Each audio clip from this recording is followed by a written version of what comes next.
Now, I say this advisedly because there is a young girl, my colleagues will remind me, a young girl, I think she's about 12 or 14 or somewhere there. She's written to the presidency and she has said that she wants to help the president in the drafting of the State of the Nation address. So we have drafted her in. She's going to get involved in the drafting of the State of the Nation address. And as you may know, the State of the Nation address is not one person's task. It's a task that's undertaken by a number of people. So you are going to be in good company. This young girl is going to be in the president's sitting area when we deliver the State of the Nation address, and we'll point out that she was one of the drafters because she wants to come with a number of ideas. She wants to suggest a number of things. She did not even say, I want to make suggestions. She said, I want to be part of the drafters of the State of the Nation address. So I was told that there are about 400 of you here. So I'm quite happy to get up to 400 drafts before we deliver the State of the Nation address. But more seriously, I'm hoping that out of the thoughts and the proposals and some of those that I've seen on the board, although I couldn't write all of the things that were being said very quickly because they were fleeting very fast, some of the things are the type of things that I would like to see getting into the State of the Nation address. So I really welcome, Sipho, I really welcome this opportunity of meeting people who are not lamenters, people who are not armchair critics, but people who are actually saying, we need to act together because we are in this together. And we are in this, all of us, myself and yourself, we are together in all this, and let us find solutions. So I'm glad to see that you are solutions-oriented, because the next decade is a crucial one for our country, and you could say for the world as well, seeing with what is happening around the world with, bombs going all over and threats of war happening and also on our continent. We are entering what I see as the last decade towards the implementation of the National Development Plan Vision 2030. We have exactly 10 years to have this plan implemented. It is a window that I think we should exploit. We've been beating ourselves to a pulp in the past few years since we adopted the plan by saying we are not going to make it, but I think we can utilize this decade to try and implement the majority of the proposals that are in that plan. And globally, we also have another challenge to accelerate the implementation of the Sustainable Development Plans, the 17 goals that are set out for the globe for us to try and achieve. And a number of them are achievable. We are slightly behind, and so we all have an opportunity to do so. At the same time, we as Africans have to be looking at Agenda 2063. Much as it may sound very, very far, we need to start putting the seeds of the implementation of Agenda 2063. So we enter this new year and this new decade on our part, and I'm glad that it seems to be so on your part as well, determined to activate actual outcomes. You are actually ahead of the curve, and you are beginning to show us the leadership that we need, that we should focus on outcomes rather than just continuing to talk about policies and policies and policies. It should now be what you've underpinned in all the groups that have reported here, implementation. If we are to do so in a sustainable manner, we will be able to revive our economy and to change the fortunes of our country. And we therefore have a great opportunity, all of us seated here, to change the course of the history of our nation and to change the course of fortune of our country. And all of us should see ourselves as active participants, not armchair critics. And we should be asking ourselves, what is it that we can do? And I'm glad that I'm seated here or in the presence of people who are oriented in that direction of saying, what is it that each one of us can do? And certainly the report backs indicate that we're dealing here, and all of you are people who are action-oriented and want to make a contribution to make this country work.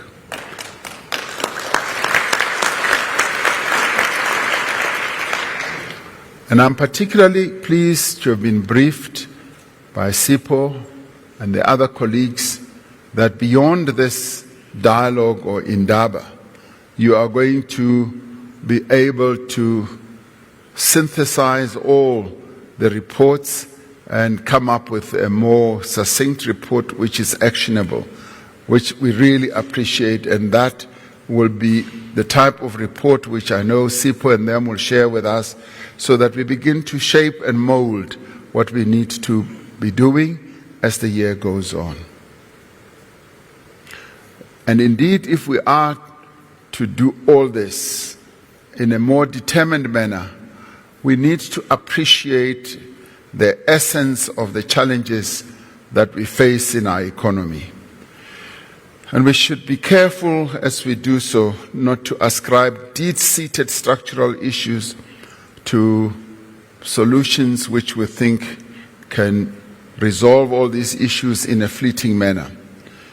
We are confronting challenges in our economy that are deep-seated, problems that have emanated from the long past.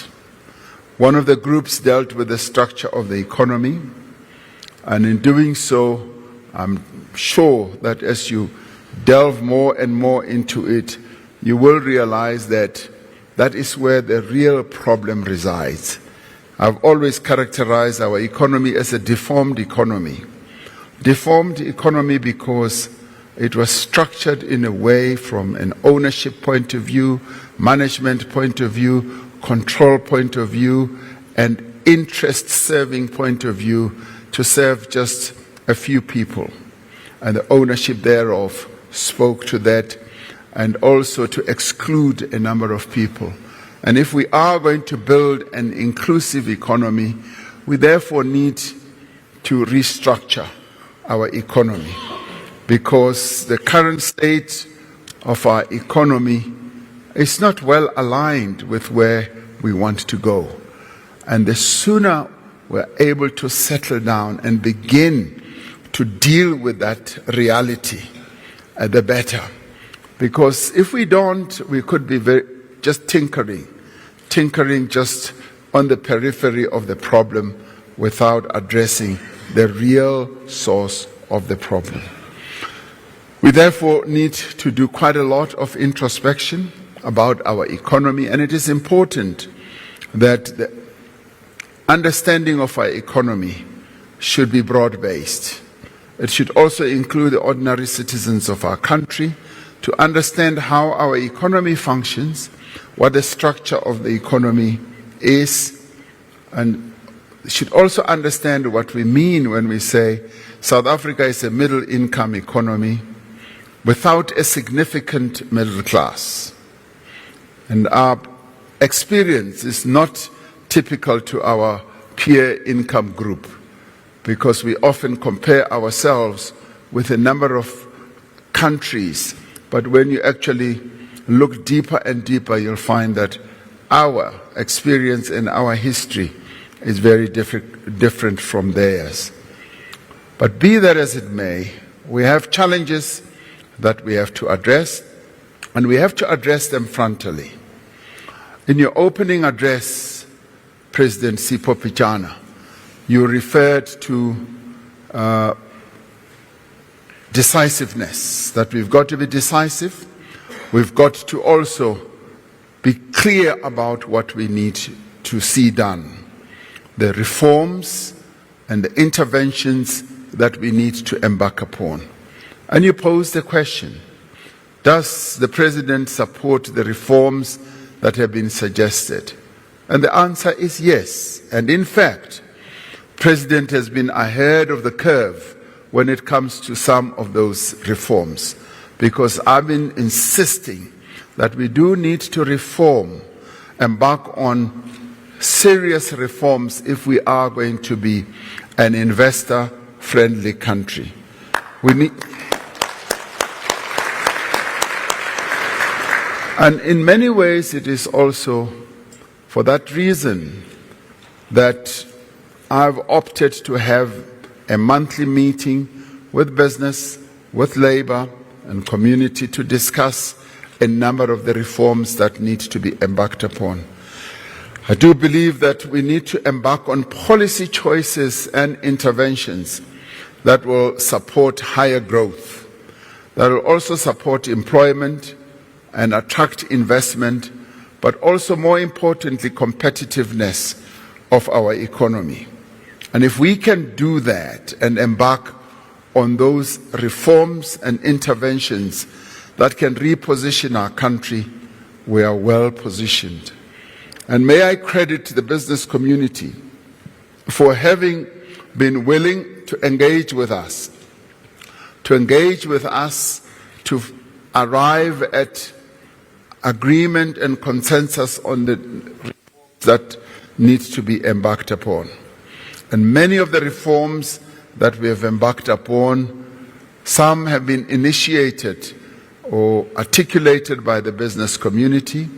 And in the main, we have agreed that yes, we do need to embark on those. And you will find that this administration is very open, very engaging with the business community. And many of you know that we all have an open door policy, from myself as President of the Republic to the various ministers who deal with economic matters. We have an open door policy, and we say we are prepared to engage. And this we do to live up to what one of your groups said we should do, to build a social compact. I think it was a group that dealt with enabling state capacity, to build a social compact. And this I don't do flippantly, because it was a clear instruction from the governing party that I lead, which said that grow the economy, but in doing so, go out and build social compacts with key role players in the economy. And that opened the way for us to be able to be willing even to engage with business on a variety of issues, and to be open to listening to business. And the one thing that I will say is that we're open to listening to the ideas that business has to put forward. And where we agree, we will immediately say, let us go ahead and do this together. Where we disagree, it will be on clearly stated principled issues where we say, let's draw the line, we don't agree on this, but let's continue working together. So you have a government that is willing, prepared, able to work with you as the private sector, and that is why we hold organizations such as BUSA very, very close to our heart, because we know that you've got a lot of ideas to put on the table. Hence, I invite you to do your initial draft of the State of the Nation address. How do you like that? How do you like that? And on our part, there are obviously quite a number of things that we have to do. We have to embark on those interventions that we need to embark upon to ensure that there's policy certainty. One of the things that you did say very clearly to us right at the onset is that there is policy uncertainty and policy inconsistency. And what we have sought to do is precisely to address this gap that existed. And we've kept you informed on an ongoing basis about the steps that we continue to take. And I'd like to say that where we falter, where you see that we're moving a bit too slow, as some of you believe we are, and I know in what areas you believe we are moving slowly, please raise the issue. On our part, we will make sure that we do ensure there's policy certainty, as you have asked, and that the policy must focus on ensuring that we have a very good macroeconomic policy and obviously very good fiscal policy that is not going to put us as a nation at risk. And a number of you have been concerned about government expenditure and how we had to be moved and sort of compelled into providing capital to some of our state-owned enterprises. You have feared that that is going to put us into a fiscal risk of the sort that we will never be able to recover from. And those are the types of conversations that we are prepared to have with you. On the microeconomic policy side, we've also said that we are going to do a number of things to ensure that we support higher growth by ensuring that there is a well-regulated, efficient business environment that will be able to encourage investment, encourage innovation, and also encourage the creation of new businesses. We need, obviously, to seize the opportunities that are out there, but also to assist you and to support some of you as our businesses as you conduct your businesses, because in the end you are our customers. You are taxpayers and the customer comes first, and we need to do right by ensuring that we create a very conducive environment for you to conduct your business. The opportunities, there are a plethora of opportunities. And there are conversations that I would like to have with you as businesses. And Sipho, maybe we should set this aside for another day. South Africa is going to become the chair of the African Union this year.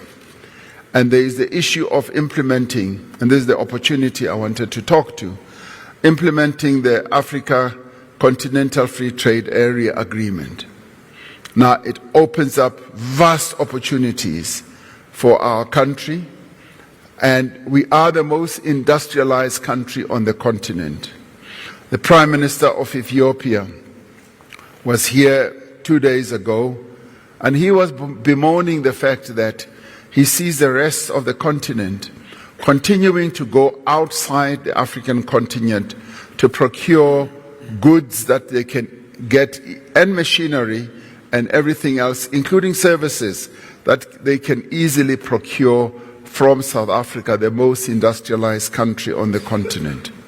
He was bemoaning that, and he was saying, President, we need to turn this around so that we trade with ourselves.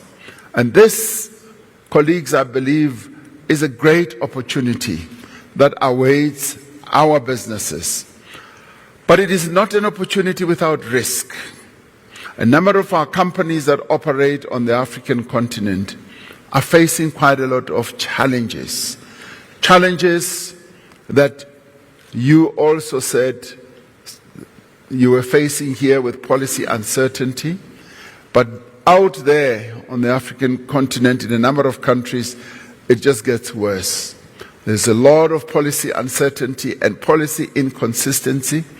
And we have said, I've said to Minister Patel, we should have a dialogue with our companies that are operating in the rest of the African continent so that we can discuss these issues and find a way of addressing them so that you are able, as our companies, to operate as effectively as you possibly can. Because the Africa Free Trade Area Agreement is a continental agreement that we need to harness. We need to look at the opportunities and ensure that we do indeed get South African companies to succeed in the rest of the continent. We do need to also support you as we go around the continent. I've often said that when we go visiting either on state visits or whatever, I would like to see a strong business delegation coming from South Africa, accompanying us so that we can open channels, pathways, and great business opportunities for that what you can get out there. Our government is therefore committed to giving as much support and assistance to our companies. In fact, we want to create as many national champions as we possibly can, because that's what other countries do. As we go around the world visiting them, we see they support their companies in a very strong way, and that's precisely what I would like to see us doing as well. You know, of course, we are focusing on an investment drive, and I was glad to see that in some of the reports, which I will comment on in a little while, there was a question of crowding in the private sector to invest more and more. We've been rather successful in the two investment conferences that we have held the previous year and last year, which reflected a renewed confidence in our country and commitment by investors. Now that needs to be matched much more vigorously by South African investors themselves, because as we interface with foreign investors, they say, we want to see what South African companies themselves are doing in terms of investing in your economy.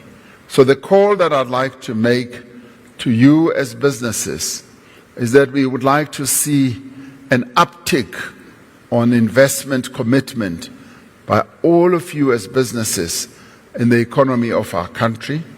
You have an open door to come raise with us some of the problems and challenges that you may face. And you have done so. You have raised a number of challenges that you have where we may not be creating a conducive environment for investment. You have raised those and we are addressing them. And let me add quickly on this point that we are addressing them in quite a systematic manner. Every Monday of every month, first Monday of every month, we meet with SIPO and them, and we discuss these matters. And sometimes the discussions get quite heated, and some of your representatives get heated under the collar. And I see that maybe they don't get enough heat or cooling in the boardrooms, and they come and take it out on us when we meet them. And they almost get to a point of banging the tables when we meet them. But we meet them as our compatriots with a spirit of finding solutions to problems, knowing that all of us have to put our country first. So on that investment drive score, we have done relatively well. Having put out a target of 1.2 trillion rand, we have almost achieved half of that. We now need in the next 3 years to go way above the 1.2 trillion, but we also want to see a greater participation by South African businesses. We do this because we've got the challenge of unemployment, particularly youth unemployment, which we've got to address in the most vigorous way. And in this regard, we have been heartened by having the private sector as our partner through a number of job creation and youth job entry preparatory interventions. We've been cooperating with many of your companies that have been supportive through the Harambe program, through the YES program, and through a number of others. And this initiative is being driven at the President's office level, and we want this presidential youth initiative to be comprehensive, to be successful. It is an ambitious one, but we do want to get as many young people into that program. And I'd like you, as companies, to participate. Last year, we saw flagging participation by companies in these various initiatives. And some of those who are running the initiative said, President, we'd like you to pick up the phone and phone some of the companies. Now we've got more than 1 million companies in South Africa who could never have been able to do so.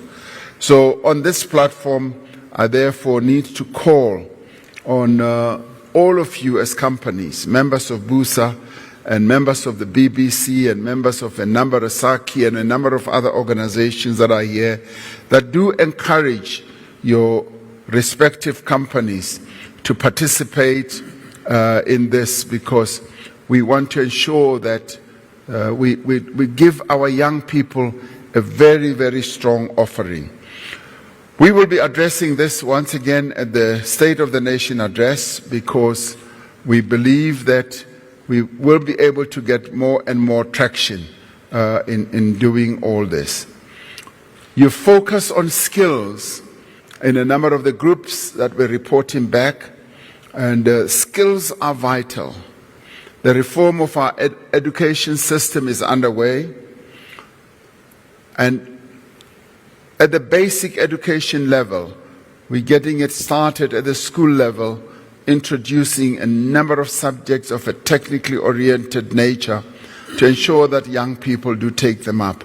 And we are finding a great deal of good interest by young people and their parents, knowing that education is a long-term project that any nation can ever undertake. We are beginning to make progress. And sometimes we beat ourselves by criticizing our education system. And of course, where we are making mistakes, we should be criticized, but it is beginning to bear fruit. If anybody analyze the matric results of last year, you will have noticed that we're beginning now.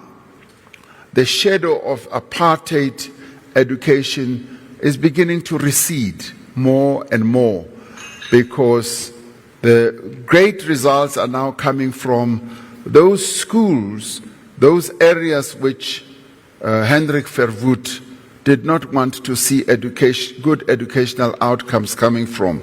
They are coming from township schools, and they are also coming from rural schools.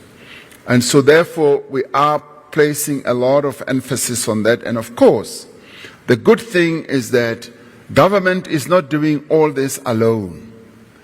The outcomes that we are having in our education is also being achieved through the participation and the partnership with the private sector.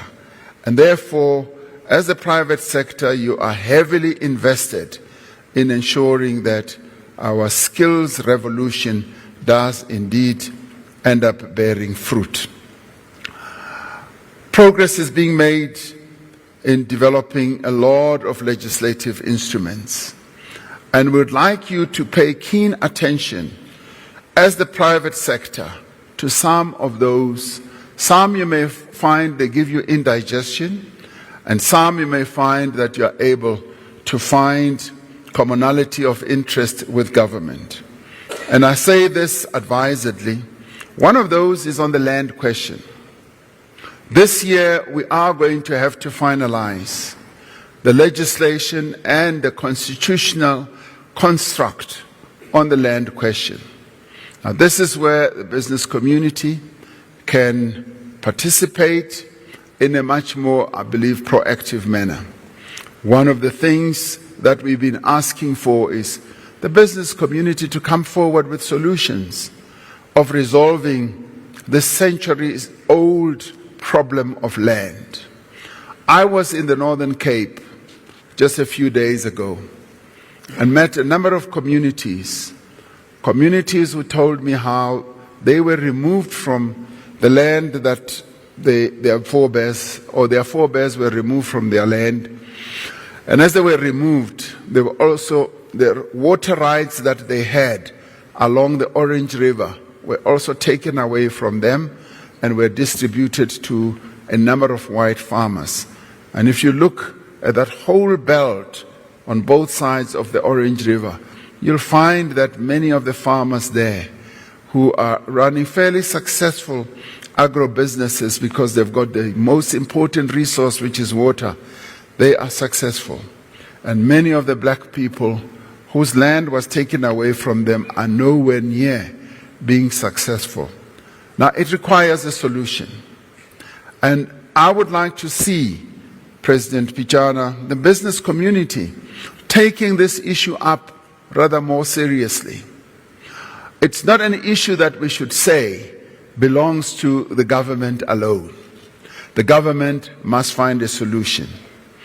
In Zimbabwe, some of the business people will tell you that they were a bit too slow in coming forward with solutions that could have been very, very pragmatic in resolving the land question in Zimbabwe. They did not, in the end, realize what the land question, how serious it was. It is equally serious in our country, and we've got to address it. And we therefore say, let the business community come forward with proposals. One of those things that we've put out in legislation is a donations policy. Is it possible for the business community in our country to come forward and say, we actually have surplus land that we are not using, which we believe can be donated? There's a bill that we've put before the nation about precisely that. Is it possible for a group of farmers, for a number of people who own land to come forward? One of the companies that has come forward is Anglo-American, donated land in Rustenburg, and said, we don't need this land.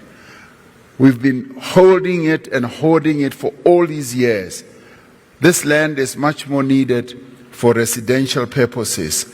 We're going to give it out so that we release the pressure on the municipality of Rustenburg to find land when we have land.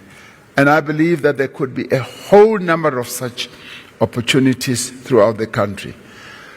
What is a certainty is that the land question has to be addressed.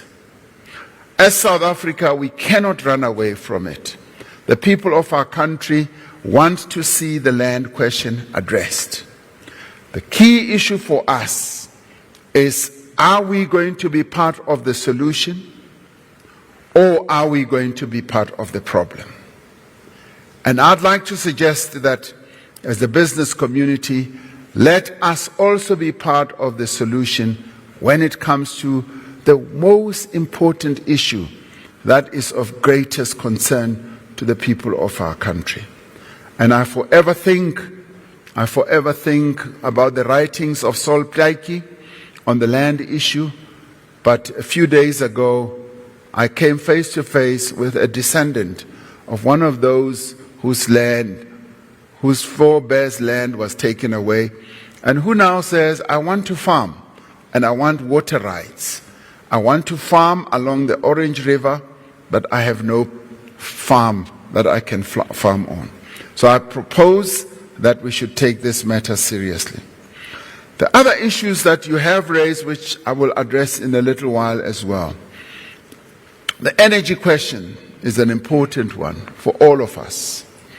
I was in the church service, and the priest who was the last to speak also was preaching about energy. And when he came to talk about Eskom, he said, oh, God bless us all. And that's precisely what we need. God bless us all. But in December, one of the things, President Pichana, that we came up with was to say, let us now embark on a new trajectory when it comes to energy. Precisely the issue that was reported on in the very first group, and I'll come to that. We embark on a new trajectory of allowing self-generation. And for the first time, we're now saying, let us have self-generation. Now, as we move forward, we're beginning to address all those policy issues that have introduced uncertainty, inconsistency. We are addressing them. We now opened up a new era in the history of our energy resource generation, if you like. A new era that says we now are embracing the fact that there are those companies, there are those even families or households that want to generate their own energy. This, for me, was brought more home because one day I got on the roof of my house, and as I looked and surveyed the other houses, I saw that my neighbor had a whole range of solar panels. His entire roof was just solar panels. Then later I asked him on the phone, I said, I see you've transformed your whole house, and it's a big house. You've transformed your whole house into a solar panel energy generator. He says, yes, I have. And I'm generating surplus energy. And he says, President, this is what I would finally want to get full permission for, to generate in a more effective way and be able to even sell to Eskom. That then made the penny drop for me. And I realized that as a nation, we cannot stop technology. We cannot stop the future from arriving, because the future is here. And what we need to do is to embrace that future. So we have arrived at that, and so government is moving ahead, addressing all those issues which you have raised, which a number of you have raised. And yes, we may be slow, but where we are slow, we say, keep raising the issue, get us to up the tempo so that we begin to move faster, because in the end, we are really on the same side. We are on the same side, and today you confirm it more fully by saying activating actual outcomes. That means we are on the same side. When it comes to the spectrum, the issue of the spectrum was in limbo for a very long time. And I can say our culpa, our mistake, because we were indecisive. For many years we were indecisive. And there is still a wrinkle in all this, but we are going to solve it. We're indecisive, and technology kept on knocking at our door, saying we have arrived. We need spectrum. We need to inject growth and energy into this economy. Release the spectrum. And we kept on delaying and delaying. But finally, we've now opened it all up, and we say ICASA should now do it. But the good thing is, as ICASA was going to be taking its own time and doing it forever and forever, we met in this first Monday of every month meeting, together with the business community and labor. We called ICASA and said, please come and explain to us why you cannot move faster. And we got them to crunch the dates and all that, and now we are going to have the spectrum released a little bit much earlier than they would have anticipated. And thank you very much to your urging on this regard. And on the immigration issue, a matter which you also raised quite strongly, you were saying that your companies want to bring in skills, rare skills in our nation, skills that could be transferred to South Africans, skills that could make your companies work a lot better and at a higher level, so that you are able to compete with your peers either here or internationally. And on that too, we move a bit slowly, but now that immigration reform has now been resolved, and we are now saying we are open to attracting skilled workers from elsewhere, and we want them to come to our country. If there are still problems, please raise them, because it is possible that when it comes to the real granular aspects of this, there could be problems, but come raise them with us. You have raised the issue of tourism. And of course, tourism, and I'll speak to it in a little while, is what I would call the flywheel of our economy. It can make our economy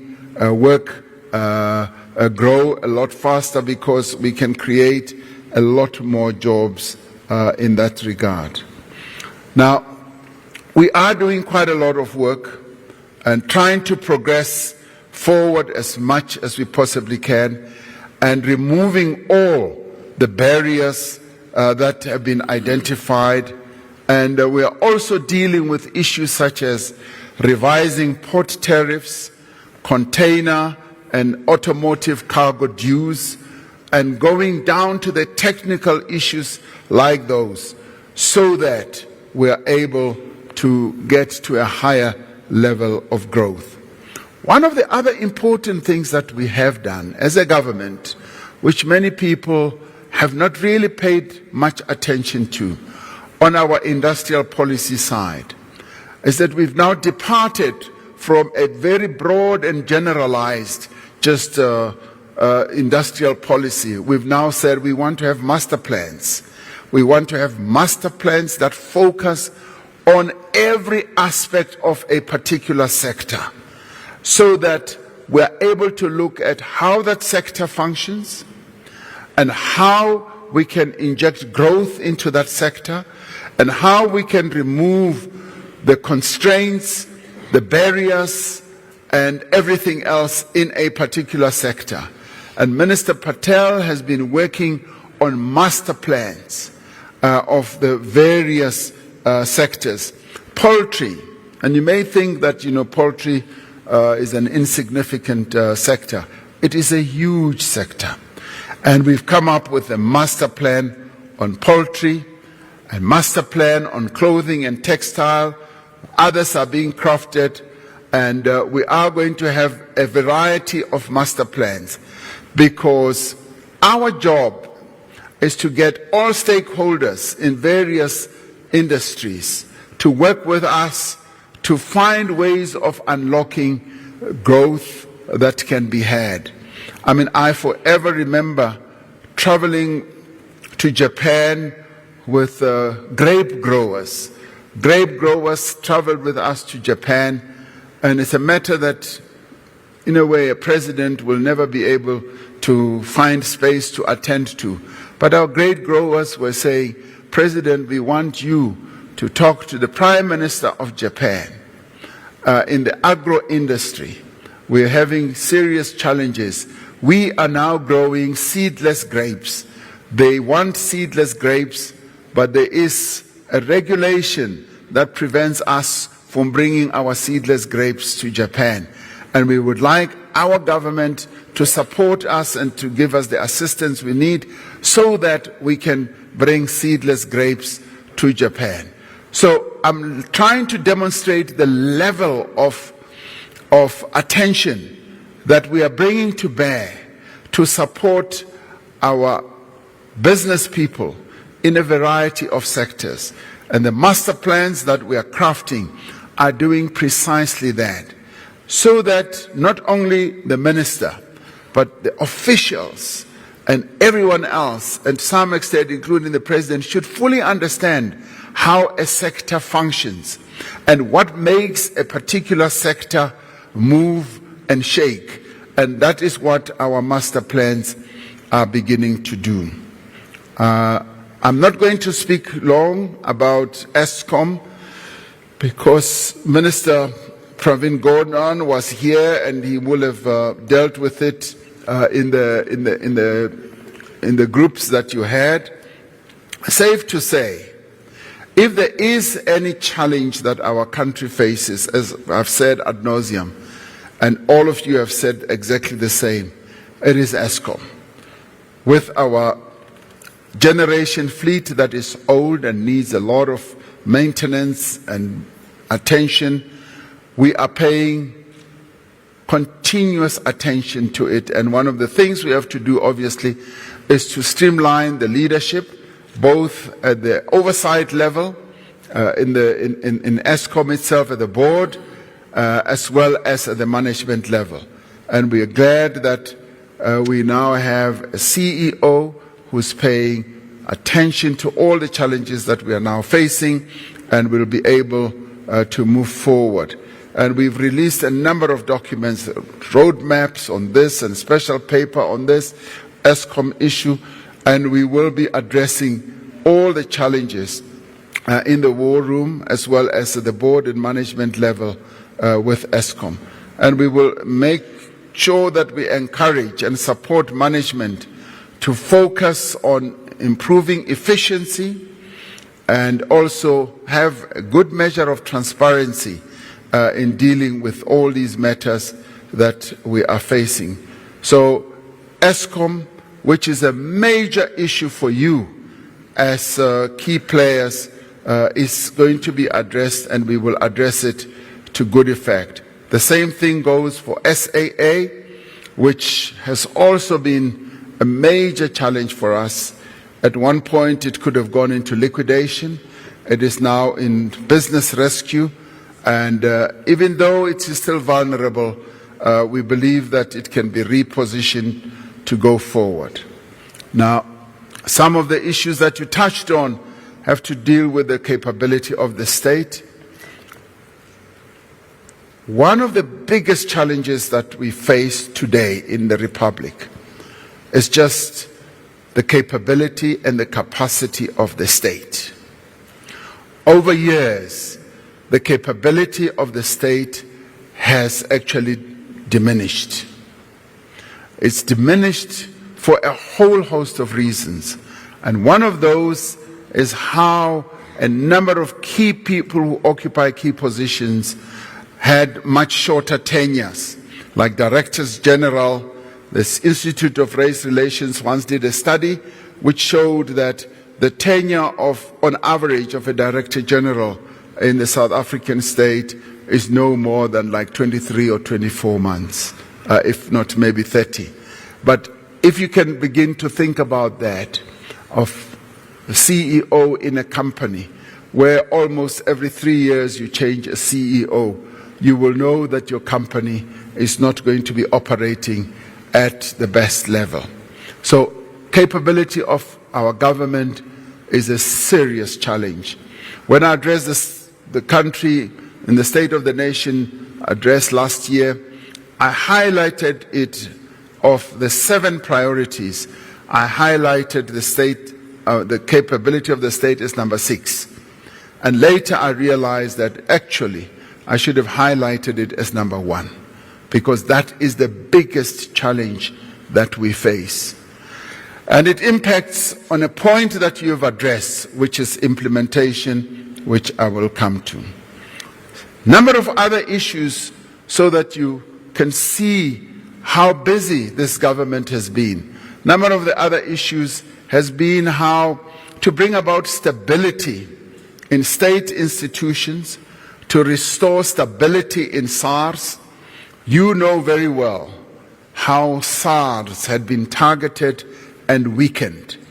And we have worked very hard to restore, and the process is still underway, to ensure that SARS is able to reach that level once again of being a most effective state entity. We're by no means not yet there, but we are on the way. And this is some of the things that we've been doing correctly as we reposition our government. The other one is the National Prosecuting Agency. You've been reading all over in the media about how that one too was targeted during the state capture process, and that too is being rebuilt. And the criminal justice system also faces serious challenges, but we are in the process of repositioning that as well. And many of you have often said, well, but President, you are so ineffective because we are not. And when I ask you, why do you say that? They say, you know, we haven't seen anybody who's done wrong being arrested. People are not in orange overalls and all that. And my retort is now, the day you have a president who is able to pinpoint people who should be arrested and have them arrested, charged and sent to prison, that is the day you should really be worried, because it means that we now have a dictatorship. Now, we are strengthening institutions, and we want those institutions to do their work without any fear or favor or prejudice. And we are putting people who are capable, who are independent in those institutions, so that they can do their work and comply with the precepts of our Constitution.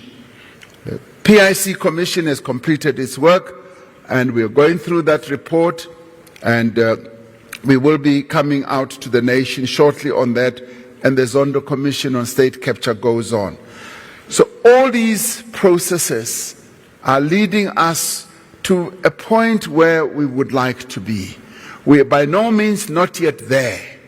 But as I was saying right at the beginning, we are in this together.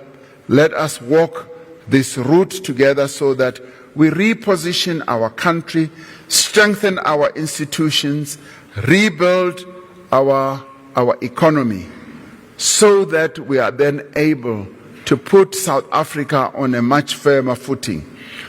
We will obviously be able to do all this by activating actual outcomes which you have spoken so eloquently about today. Now, coming to some of the issues that were raised in your report back. The first one was about energy, which I have addressed to some extent, that energy is as much an economic as a social justice issue, which I agree with completely, and what needs to be done. You have suggested that in the end, a long-term energy plan has to be put in place, and it must be in the presidency. I hear you. There are quite a number of proposals now that are out there. Some of them are take energy, take ESCOM and put it into the energy department. Some of them are saying, no, leave it where it is. Now you are now saying have an energy plan and let's have it in the presidency. Well, you will soon be saying the president must now become the minister of ESCOM.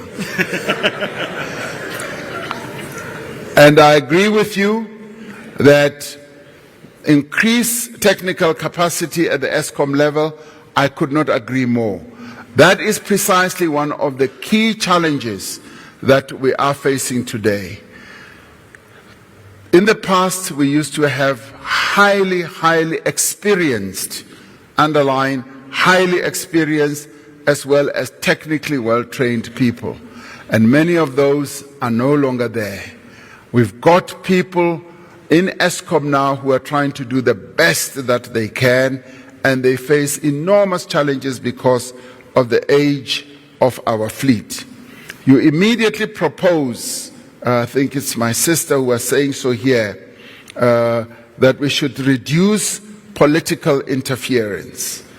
If we reduce political interference and decentralize, you believe that, yes, we will have arrived at a situation where we can possibly have the problems resolved. The governing parties conference, in looking at the state-owned enterprises, came up with a resolution which many people have not been taking care to look at closely, SIPO. It said, reposition the state-owned enterprises and reduce and eliminate interference. What that meant is that let us allow our state-owned enterprises to operate effectively without undue political interference. Decentralization that I think you're talking about is the restructuring process that we have envisaged and we want to embark upon, we are embarking upon in ESCOM.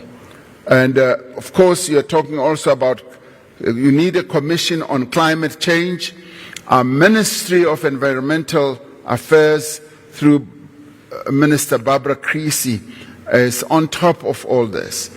They are distinguishing themselves extremely well internationally, and obviously as South Africans we need to up our own game when it comes to be more and more aware of climate change.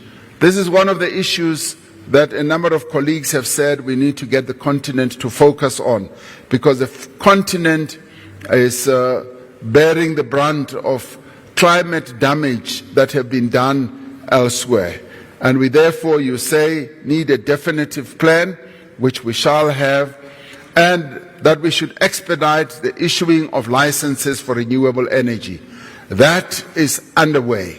I promise you, we are going to be issuing those licenses for the next lot that needs to be issued, because we have an energy deficit and we need to close that gap. You are suggesting that we need to unlock hydrogen. Yes, that is one of the alternatives or the sources of energy that we want to up our attention on. You dealt, I think it was Omar who dealt with the capable state. Focus on good governance, integrity, ethical leadership, and be decisive.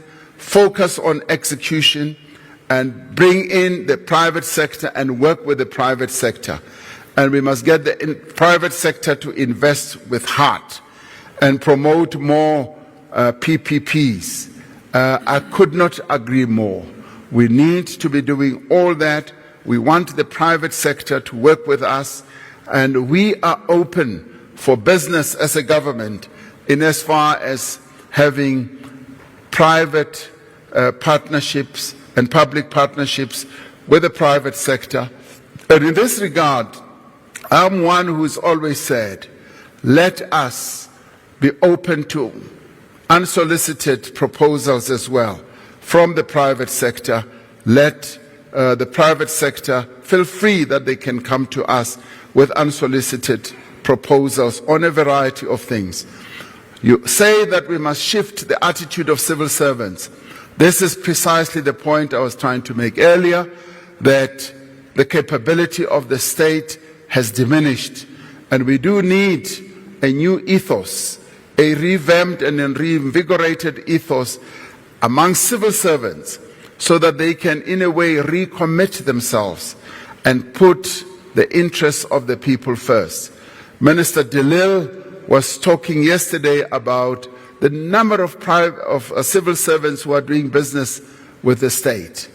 And that is one of the most unethical things that a civil servant can do. And we've been talking about this over and over again. And this time around, those that we find getting into business and doing business with the state, they will face the consequences without any doubt, because we cannot have civil servants being both players and regulators and executors at the same time. It just doesn't work.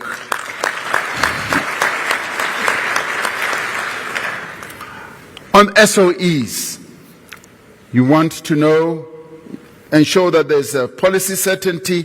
Yes, we're ensuring that there should be more and more policy certainty, and we are going to be able to arrive at that when we have our SOE Council, which we are going to finalize soon.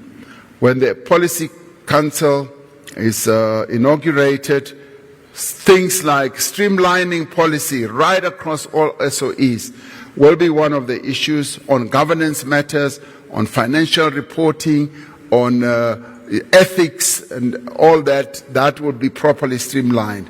But you also want to know if there's a long-term plan on the 800 SOEs. Are we going to sell some? Are we going to keep them all and all that?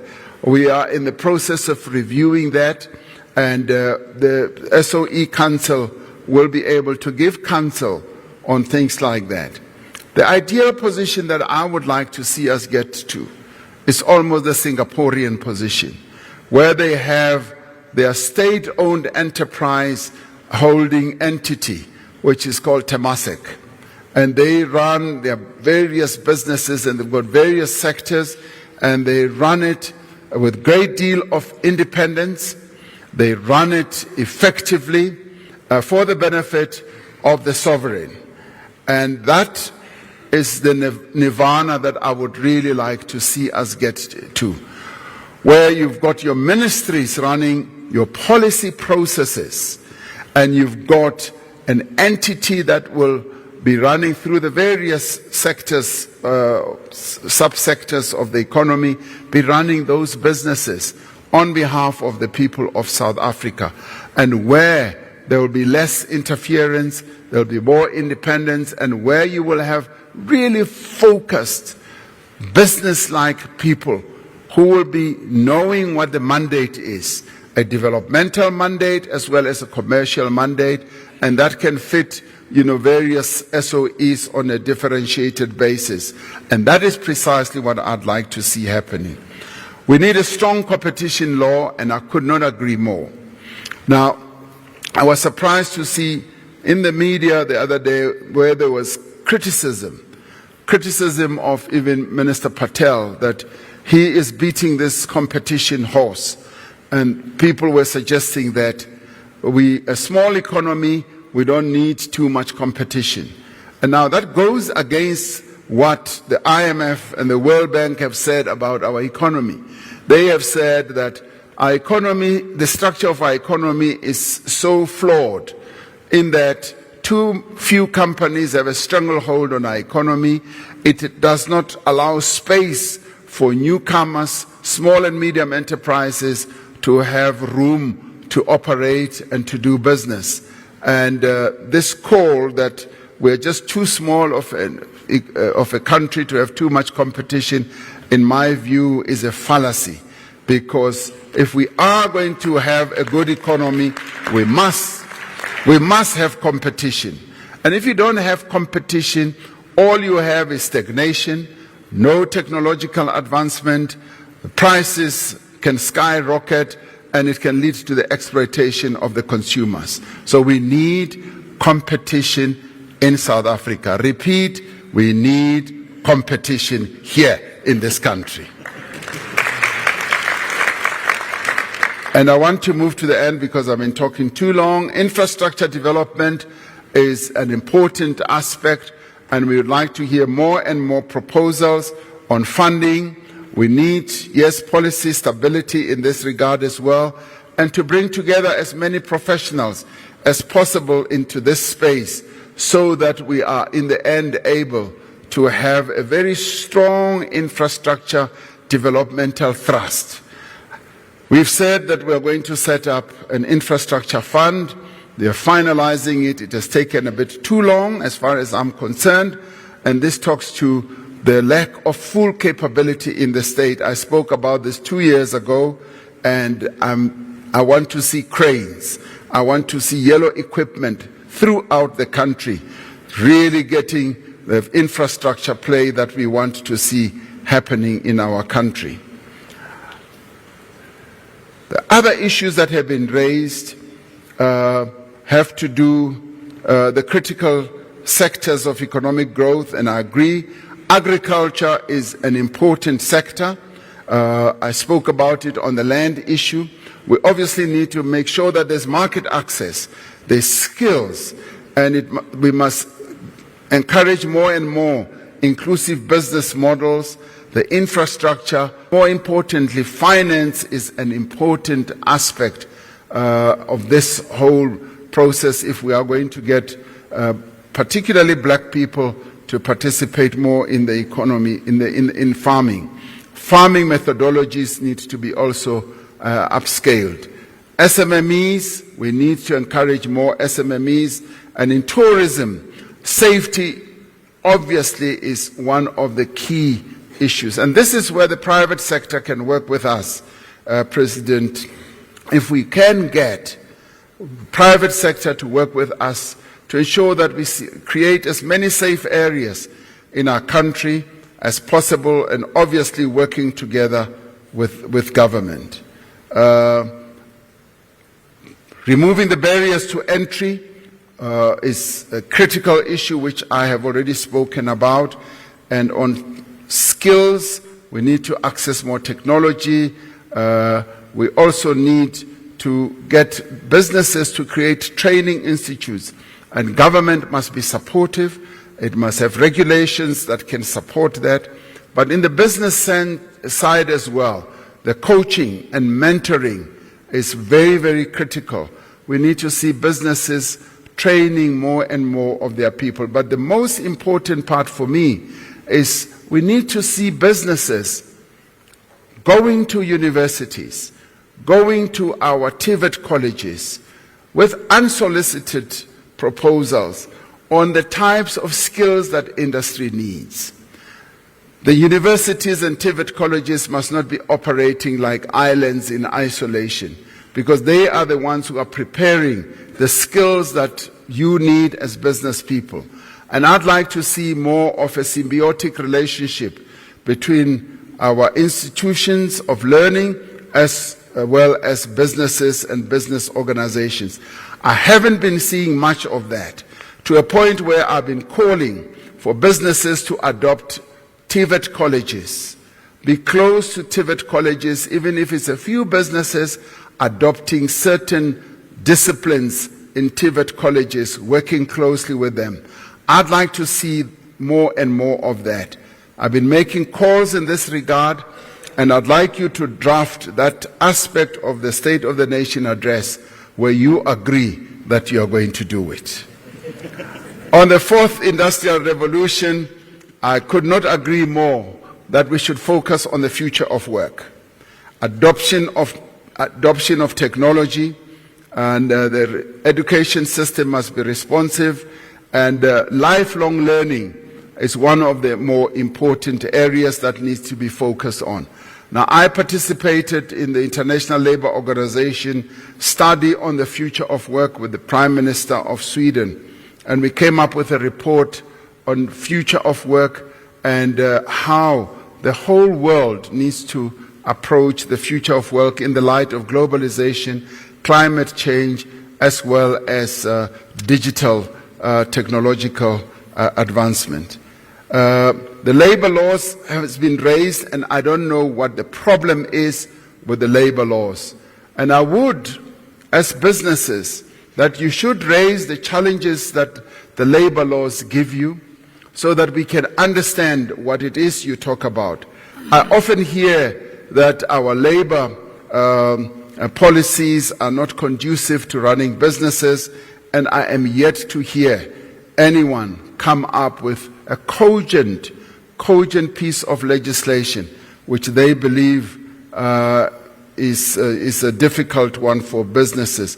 The national minimum wage is in place, which I was asked to shepherd through Parliament, and there are exemptions to that for those businesses that are not able to comply. In the end, the skills revolution is something that the private sector can play a critical and a big role in. And we would like to see the private sector playing a big role in the skills revolution. In fact, you should be leading the charge. You should be ensuring that as many young people as possible are trained, and that learning on a lifelong basis takes place. And lastly, the startups ecosystem. We are a country that needs to be encouraging more and more entrepreneurs. Date Richard Maponya played his role in encouraging small and medium enterprises and created his own small ecosystem of startups. And I believe that all of us can play a critical role in encouraging startups and supporting small and medium enterprises. Yes, buying local. I met one business person on a walk when I was on holiday in Cape Town. He's a furniture maker. And he says, "President, I employ 1,000 people. And they've been working with me and for me for many, many years, 30 years. We're now facing the specter of having to retrench some of those people because we have huge corporations," and he named some of the corporations that are buying the furniture that we make here in South Africa. They are buying it in the United States and they are buying it in Europe. And he was saying to me, is there a way in which support can be given to local furniture makers, for office furniture for that matter? Because it isn't pleasing to us, as we employ so many people, to see that our companies are buying office furniture in other countries. That speaks to localization. That speaks to buying South African. And I think if we can be like other countries that are so proud to produce their own goods and buy them locally, I think we can go a great deal further. The Job Summit addressed this issue, and the unions are actually continuously saying, let us up the ante when it comes to this. Let us get more and more of South African entities, both government and business, to buy local, to buy goods that are made by South Africans. And I believe if we can do that, our economy will begin also to grow. With that, colleagues, I'd like to thank you for having drafted a few pages of the State of the Nation address, and that I regard that as the first draft. And usually when we draft the SONA speech, we go up to 20, draft number 20. So I want to see a few more drafts coming forward. But I want to thank you for coming up with the concept, activating actual outcomes. What I can promise you is that we will be focusing more and more on strengthening the capability of the state, and execution and implementation. With your assistance, I am sure we will be able to succeed. Thank you very much.